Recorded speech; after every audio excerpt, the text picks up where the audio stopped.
बिहार जिसके पास 11 से 12% पूरे भारत का चीनी उत्पादन करने का क्षमता था, बिहार जिसके पास बड़े बड़े जूट मिल थी, बिहार जिसके पास बड़े बड़े पेपर मिल था, बिहार जिसके पास बड़े बड़े सिल्क मिल था, बिहार जिसके पास ऑयल रिफाइनरी थी, बिहार जिसके पास टेक्सटाइल इंडस्ट्री थी, बिहार जिसके पास बड़ी बड़ी रेलवे इंडस्ट्री थी, बिहार जिसके पास सीमेंट इंडस्ट्री थी, आज उस बिहार का हालत ऐसा है जो बिहार के लोगों को किसी और राज्य में जाकर मजदूरी करना पड़ रहा है और बड़े ही शर्म के साथ अपने आप को बिहारी कहना पड़ रहा है। बिहार सरकार जिसने कभी इंडस्ट्री के मैनेजमेंट पे कभी ध्यान नहीं दिया, बिहार सरकार जिसने पूरी तरीके से करप्शन को बढ़ावा दिया, बिहार सरकार जिसने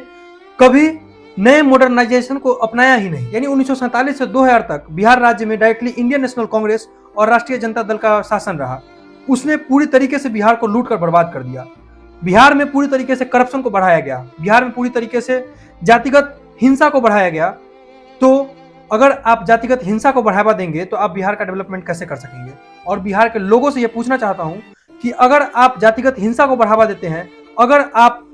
जाति के नाम पर वोट देते हैं, तो क्या आप चाहते हैं कि आप लोग अपने घर में बैठे रोजगार पाएं और किसी और राज्य में जाकर आपको भटकना ना पड़े? ये कभी नहीं हो सकता। आपको किसी और राज्य में जाकर भटकना पड़ेगा, आपको 2 वक्त की रोटी के लिए दर दर ठोकरें खानी पड़ेगी। अगर आप अपने सरकार को नहीं बदलेंगे और अगर आप अपने सरकार को अपने हित में काम करने के लिए नहीं झुकाएंगे तो आपका डेवलपमेंट कभी नहीं होने वाला है, आपके अंदर विकास कभी नहीं होने वाला है। हमारे देश में राजनेताओं का बेटा अगर आप जाकर देखें तो आज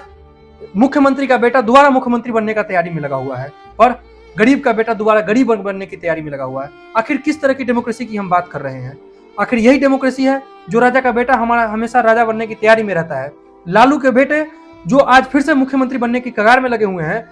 आखिर उसी लालू ने हमारे राज्य में कितना करप्शन बढ़ाया, आखिर उसी लालू ने हमारे राज्य में कितना हिंसा बढ़ाया, मिसमैनेजमेंट बढ़ाया, न किसी इंडस्ट्री को सपोर्ट किया और न ही किसी तरीके की सुविधा दी जिससे बिहार आगे बढ़ सकता है। बड़े बड़े घोटाले किए जिसको हमें समझाने की जरूरत नहीं है, जिसपे कोर्ट का आदेश भी आ चुका है।